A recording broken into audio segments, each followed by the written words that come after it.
रात के 9 बजे पति ऑफिस से घर आया। पत्नी ने आते ही उससे लड़ना शुरू कर दिया क्योंकि वह उसे पसंद नहीं करती थी। पति ने कहा, मुझे खाना तो दे दो, बहुत भूख लगी है। पत्नी बोली, खुद जाकर खा लो, मुझे नींद आ रही है। पति चुपचाप सुनता रहा और पत्नी पूरी रात उससे झगड़ती रही।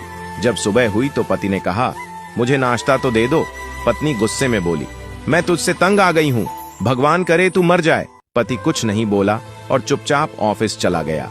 दोपहर में पत्नी अपने बच्चों को स्कूल से लेकर घर वापस आ ही रही थी तो उसने देखा घर के सामने भीड़ लगी हुई है।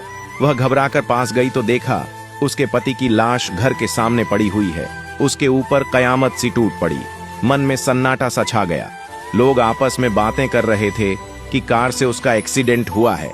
पत्नी जोर जोर से चीखने लगी और चिल्लाने लगी कि संजू उठ जाओ, मैं अब तुमसे कभी नहीं लड़ूंगी, तुम्हें कुछ नहीं कहूंगी, मुझे कुछ नहीं चाहिए। उठो संजू, तुम्हें भूख लगी थी ना, चलो मैं खाना देती हूँ, मुझे छोड़कर मत जाओ, उठ जाओ। लेकिन संजू कैसे उठता, उसे तो उसकी ही बद्दुआओं ने मार दिया था। संजू के जाने के बाद पत्नी को दुनिया का असली रंग नजर आने लगा। रिश्ते बदलते दिखने लगे, उसके अपने मुंह मोड़ने लगे, लोग उसे गंदी नजरों से देखने लगे। कुछ ही दिनों में उसका घर भी उससे छीन लिया गया। जो हिस्सा उसका बनता था ससुराल वालों ने उसे दे दिया।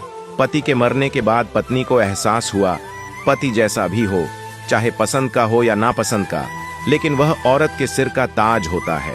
बात से सहमत है तो यस जरूर लिखे और इसी तरह की कहानियों के लिए हमारे साथ जुड़े रहिए।